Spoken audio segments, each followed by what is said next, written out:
Assalamualaikum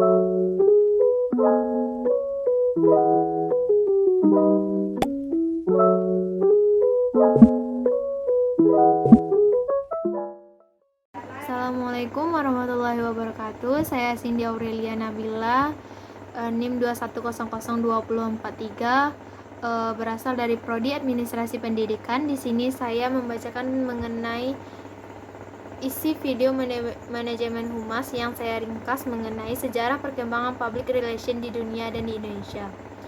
Humas atau public relation merupakan gabungan dari berbagai macam ilmu termasuk dalam jajaran ilmu sosial seperti ilmu ekonomi, ilmu politik termasuk sosiologi atau psikologi, bahkan yang paling menentukan adalah jajaran ilmu komunikasi dan masih banyak lagi ilmu-ilmu yang terdeteksi dalam keilmuan manajemen humas atau public relation.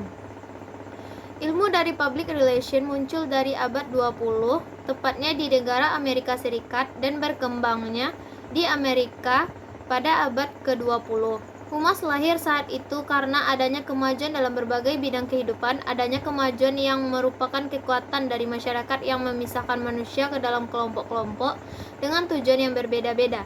Dengan kelompok yang berbeda, untuk mencapai tujuan tersebut diperlukan kerjasama hampir ke semua pihak demi kepentingan bersama pula. Maka pada saat terjadinya revolusi industri, pada saat itu jugalah dianggap sebagai pemicu lahirnya kehumasan atau public relation. Ilmu kehumasan atau public relation ini sebenarnya sudah ada cikal bakal atau muncul bahkan diterapkan berabad-abad tahun yang silam. Dan bahwa humas atau public relation pada prinsipnya memiliki fungsi untuk menumbuhkan relasi antara setiap komponen masyarakat, menumbuhkan motivasi yang ada dan menjadi proaktif. Public yang dimaksud di dalam public relation adalah kelompok atau publik yang terkait dalam pelaksanaan fungsi-fungsi kehumasan atau PR internal maupun apalagi eksternal. Bapak Public Relation Internasional yaitu Ivy Ledbetter-Lee. Dia disebut sebagai the father of public relation. Itu sekitar tahun 1906, Ivy Ledbetter-Lee berhasil menanggulangi kelumpuhan industri batubara yang saat itu hampir terjadi di Amerika Serikat. Maka cikal bakal munculnya keilmuan atau public relation ini memang di Amerika dan dipelopori oleh father public relation yang bernama Ivy Ledbetter-Lee. Dan perlu kita ketahui bahwa Ivy adalah seorang wartawan. Jadi ia memang orang yang menulis berita, mencari sumber informasi, riset berbagai data, sumber fakta. Kalau namanya jurnalis, maka pekerjaannya adalah mencari kebenaran yang fakta terjadi. Melalui keilmuan itulah konsep-konsep public relation dikembangkan dalam proses menyelesaikan kelumpuhan industri batubara yang terjadi saat itu. Makanya sampai sekarang ia dikenal sebagai the father of public relation. Gagasan dan pemikiran Ivy saat itu dalam mengembangkan perbaikan pembaharuan itu dinamakan the Declaration of Principle. Jadi ada prinsip-prinsip yang dideklarasikan, prinsip-prinsip kehumasan atau public relation yang intinya tidak diabaikan dalam proses manajemen industri.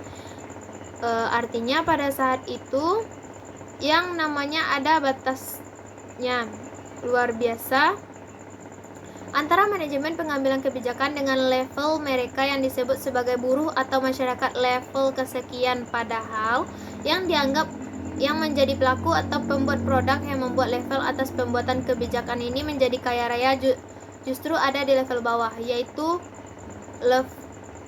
dulu dibatasi di saat revolusi industri terjadi di Amerika. Maka hadirnya Ivy Lee menjebatani itu, sehingga salah satu prinsip deklarasi of principle yang dibuat oleh Ivy Lee membuat publik yang selama ini dianggap bodoh, yang selama ini tidak diperhitungkan, dianggap sebagai level kedua, sekarang menjadi diabaikan, yang selama ini diabaikan sekarang ini dibawa. Artinya mereka punya potensi diperhitungkan, duduk bersama dalam satu konsep manajemen kelembagaan. Selanjutnya kita lihat bagaimana gambaran atau kronologis dari perkembangan PR atau manajemen humas di dunia pada tahun 1865 sampai 1900 di abad ke-19. Publik masih dianggap tidak punya kepentingan untuk industri atau lembaga keperusahaan atau organisasi. Bahkan saat itu publik baik internal maupun eksternal masih dianggap bodoh karena tidak memberikan pengaruh apapun pada pengambilan kebijakan. Kemudian berkembang tahun 1900 sampai 1918. Publik mulai diberi informasi dan dilayani pasca terjadinya revolusi industri tadi. Kemudian 1918 sampai 1945 publik diberikan pendidikan dan mulai dihargai karena perusahaan atau organisasi mulai menganggap penting masyarakat. Publik internal apalagi eksternal yang notabene-nya memberikan masukan yang justru menjadi pengguna, yang justru membuat besar, memberikan dampak secara langsung maupun terhadap lembaga atau perusahaan. Dan pada 1925 di New York atau di Amerika, public relation mulai dianggap sebagai atau muncul sebagai pendidikan tinggi resmi. Jadi kalau abad ke-19, program studi sudah mulai bermunculan pada saat setelah terjadinya revolusi industri. Itu baru bentuknya program studi atau mata kuliah. Tetapi sejak tahun 1925, manajemen humas atau public relation sudah menjadi perguruan tinggi atau institut pendidikan tinggi. Selanjutnya, pada 1928 di Belanda, public relation sudah mulai memasuki pendidikan tinggi dan bahkan minimal secara merata di Belanda sudah menjadi fakultas atau fakultas public relation. Bahkan seluruh jurusan menjadi public relation atau manajemen humas sebagai mata kuliah wajib. Di samping itu juga banyak diadakan kursus-kursus yang bermutu di hampir semua aspek atau sektor di setiap perusahaan atau lembaga dan perusahaan manapun terkait dengan ilmu public relation atau manajemen kehumasan. Kemudian pada tahun 1945 sampai 1968, publik mulai terbuka dan mulai paham. Mereka mulai mengetahui banyak hal yang sebenarnya penting memahami dan mempelajari ilmu public relation, sehingga ini mempunyai potensi yang besar dimanapun posisi mereka berada. Keilmuan public relation menjadi dasar untuk berpijak dan mengembangkan lembaga atau usaha yang mereka buat. Perkembangan pada tahun 1998 yang masih berada di Belanda. Jadi pada saat itu yang masih sangat disorot terkait perkembangan public relation adalah Amerika dan Eropa serta Belanda. Jadi jika negaranya adalah Amerika, mereka yang memiliki potensi besar menganggap humas sebagai ilmu yang sangat penting untuk dikembangkan di negara yaitu Belanda. Maka pada tahun 1968 Belanda mengalami perkembangan pesat yang lebih ke arah ilmiah karena penelitian rutin dilakukan terus-menerus, sedangkan di Amerika saat itu stabil saja. Mereka menganggap bahwa public relation hanya dimanfaatkan untuk batas-batas konsep bisnis. Sementara Belanda langsung naik karena tidak untuk bisnis, tetapi Belanda menganggap ini sebagai konsep ilmiah yang dapat digunakan di hampir semua sektor kehidupan. Maka pada tahun 1968 perkembangan public relation jauh lebih hebat di Belanda daripada di Amerika. Pada tahun 1968 sampai perkembangannya di tahun 1979, publik mulai dikembangkan di berbagai bidang terkait dengan keilmuan public relation. Artinya hampir semua sektor mulai mengerti dan memahami betapa pentingnya keilmuan dan strategi, cara pandang, cara berpikir dari konsep kehumasan atau public relation ini bagi semua aspek kehidupan terutama dari segi kelembagaan. Dan pada tahun 1979 sampai 1990, profesional atau internasional mulai memasuki globalisasi dalam perubahan mental dan kualitas. Jadi ini sudah mulai mapan, artinya tidak ada lagi orang-orang di negara besar yang tidak tahu, yang tidak memiliki hubungan masyarakat atau keilmuan kehumasan public relation. Dan pada tahun 1990 sampai sekarang, satu hal yang jelas adalah bahwa ada perubahan kualitas mental dan pola pikir, juga termasuk sudut pandang, sikap, dan pola perilaku secara nasional atau internasional. Yang kedua, dengan perkembangan public relation pada tahun 1990 sampai sekarang, membangun kerjasama secara lokal, setiap orang, setiap institusi mulai menyadari bahwa diperlukan kerjasama lokal, nasional, apalagi internasional. Dan yang terakhir, melalui pengembangan itu, melalui pemahaman terhadap perkembangan public relation dan kehumasan di lembaga tempat mereka berdedikasi, itu membuat setiap orang mulai saling belajar apakah di bidang politik, ekonomi, sosial, budaya, iptek sesuai dengan kebutuhan era globalisasi. Selanjutnya, perkembangan di Indonesia.